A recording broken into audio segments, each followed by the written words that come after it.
गुरु गोविंद दोवें खड़े कांके लागू पां, बलिहारी गुरु आपने जिन गोविंद दियो मिलाए।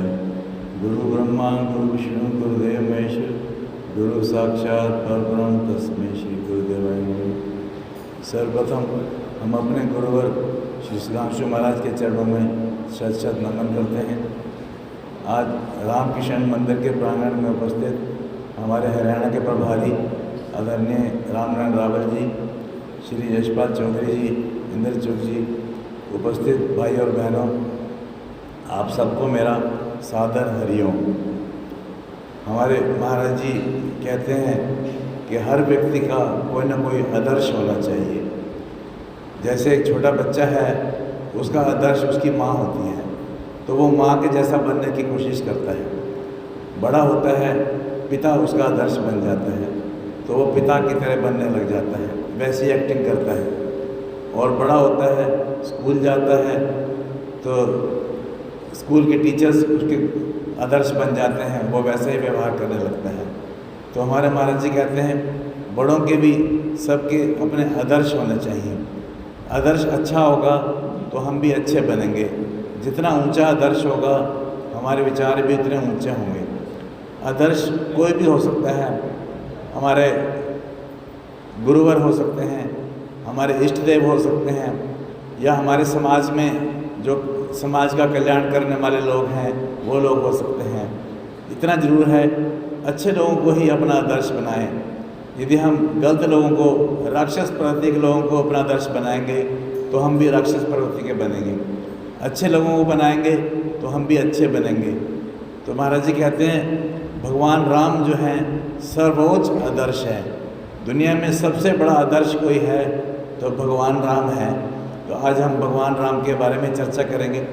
पिछले दिनों में आप सब देख रहे थे, रामलीला का मंचन हो रहा था, कल दशहरा भी था, अभी आने वाले टाइम में दिवाली भी मनाई जाएगी, तो इसलिए राम पर ही चर्चा करना ठीक रहेगा। तो सबसे पहले तो मैं कह रहा था कि राम जो हैं सर्वोच्च आदर्श है। आदर्श राजा, आदर्श भाई, आदर्श पुत्र, आदर्श सेवक, जितना भी कहा जाए उतना कम है। सबसे ज़्यादा उनके जितने भी गुणों की बखान किया जाए, समय थोड़ा रह जाएगा, उनके बारे में कहना ख़त्म नहीं होगा। तो जो कुछ महत्वपूर्ण बिंदु हैं, मैं केवल उन पे रोशनी डाल पाऊँगा। सबसे पहले तो कहा गया मर्यादा पुरुषोत्तम राम। राम ने हमेशा मर्यादाओं का पालन किया, कैसी भी मर्यादा हो। कहते हैं जब पिता ने कहा कि तुम वन मत जाओ और तुम मुझे बंदी बना लो और खुद राजा बन जाओ, तो भगवान राम ने अपने पिता को मर्यादा समझाई कि आप 1000 वर्षों तक अयोध्या के राजा बने, मुझे तो वन का आदेश हो चुका है, तो आप कृपया मर्यादा में रहें। तो खुद भी उन्होंने मर्यादा का पालन किया और पिता को भी मर्यादा पालन समझाया। इस तरह से भगवान राम की माँ कहने लगी मेरा भी तुम्हारे ऊपर हक है, जब पिता ने आदेश दिया है तो मैं तुम्हें आदेश देती हूँ तुम वन मत जाओ। तो भगवान राम उनको भी समझाने लगे कि माता कैसी बातें कर रहे हैं, आप माता हैं और माता के आदेश में पिता का आदेश भी साथ ही होता है, दोनों अलग अलग नहीं होते। आपका धर्म ये है कि मैं वन में जा रहा हूँ, मेरे पीछे आप मेरे पिता की, अपने पति की खूब सेवा करें, यह आपका धर्म है। अर्थात अपनी माँ को भी उन्होंने मर्यादा समझाई। इस तरह से वन में जब भरत राम से मिलने आ रहे थे तो लक्ष्मण बहुत ही उत्तेजित हो गए। उनको लगा शायद भरत हमें मारने आ रहे हैं, तो वो राम से कहने लगे कि तुम धनुष उठाओ और ऐसे आदमी का वध कर दो जो हमें मारने के लिए आ रहा है। तो उस समय भी भगवान राम ने यही समझाया कि भरत ऐसा हो ही नहीं सकता, मुझे भरत पर पूरा विश्वास है।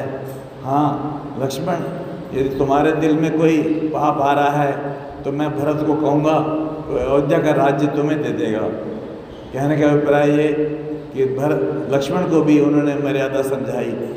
इस तरह से पग पग पर जब सुग्रीव ने राजपाट संभाल लिया और सीता का ढूंढने का भूल गए तो उनको भी मर्यादा याद दिलाई। अंत में जब लक्ष्मण मूर्छित हो गए, मेघनाद से युद्ध में मूर्छित हो गए, सुषेण वेद आए, वो कहने लगे मैं लक्ष्मण को होश में तो ला सकता हूँ, होश में ले आऊँगा, ठीक भी कर दूँगा, पर ये बड़ा अधर्म होगा क्योंकि मैं तो लंका का वैद्य हूँ।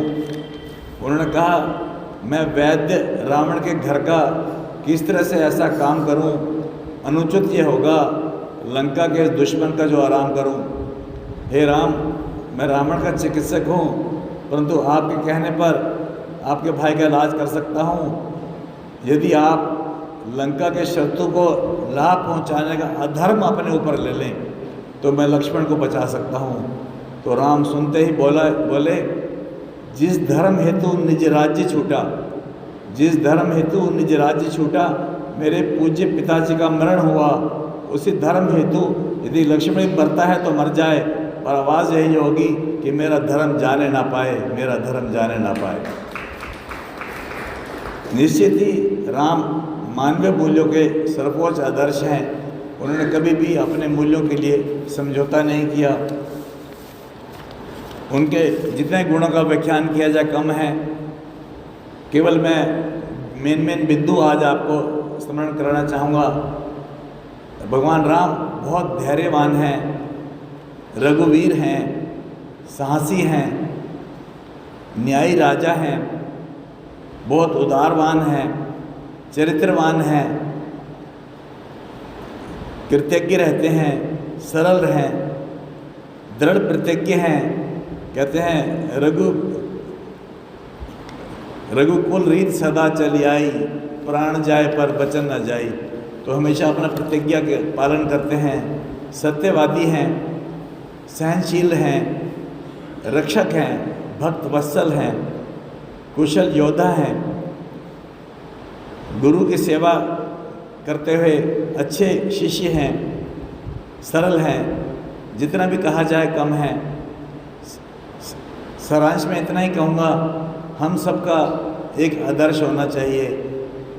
महात्मा गांधी जी ने भी एक सपना देखा था कि हम भारत में राम राज्य की स्थापना करेंगे, और यदि हमारे आदर्श राम हैं, हम राम के गुणों को अपनाते हैं, तो निश्चित तौर पे हमारे घर में भी रामायण का वातावरण होगा, और हम सभी प्रयास करेंगे, और हमारे शासक भी यदि राम के आदर्श को पालन करें तो कोई निश्चित है कि हमारा भारतवर्ष भी, इसमें भी राम राज्य स्थापित होगा और हम विश्व गुरु बनेंगे। यही मेरा आज का संदेश है। धन्यवाद।